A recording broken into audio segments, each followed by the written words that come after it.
नमस्कार मित्रांनो, पोकोने F7 5G smartphone launch केलेला आहे आणि तुम्हाला माहिती आहे का, हा फोन जेव्हा लॉन्च झाला ना, तेव्हापासून ह्याची जी प्रसिद्धी आहे ती खूप जास्त झालेली आहे. कारण का ह्याची जे टेक्निकल स्पेसिफिकेशन वापरण्यासाठी आपल्याला आहेत इनबिल्ट, ते खूप चांगले आहेत आणि पब्लिकमध्ये ह्याचा जो क्रेज आहे तो पण खूप चांगला आहे आणि अकॉर्डिंग टू द सोर्सेस ह्याची जो सेल झालेला आहे तो पण खूप चांगला सेल झालेला आहे. ह्याचे टेक्निकल स्पेसिफिकेशन जसं की ह्याच्यामध्ये 50 मेगापिक्सलचा कॅमेरा दिलेला आहे, परत 256 GB 512 GBचं स्टोरेज दिलेलं आहे, 12 GB ची रॅम दिलेली आहे, ह्याच्यामध्ये 6.83 इंचचा ॲम्युलेट डिस्प्ले पॅनल दिलेला आहे. याचा जो डिस्प्ले प्रोटेक्शन आहे तो cornering gorilla glass 7i protection दिलेला आहे, ॲल्युमिनियम फ्रेमिंग दिलेला आहे आणि बॅक साईडला ग्लास प्रोटेक्शन दिलेला आहे. IP68 dust and water resistance हा फोन आहे, म्हणजे तुम्ही पाण्यामध्ये पण या फोनला घेऊन जाऊन फोटोग्राफी किंवा व्हिडिओग्राफी करू शकता. अँड्रॉइड 15च्या बेसवर हा फोन चालणार आहे विथ HyperOS 2चं सपोर्ट ह्याच्यामध्ये दिलेला आहे. 6500 mAhची बॅटरी दिलेली आहे याच्यामध्ये आणि 90 वॉटचा फास्ट चार्जिंग पण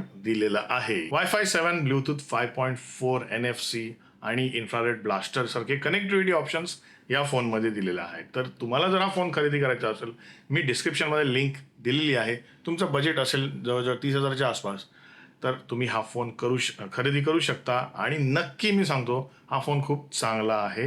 याची स्पेसिफिकेशन्स, याचा परफॉर्मन्स, याची ड्युरेबिलिटी खूप चांगली आहे.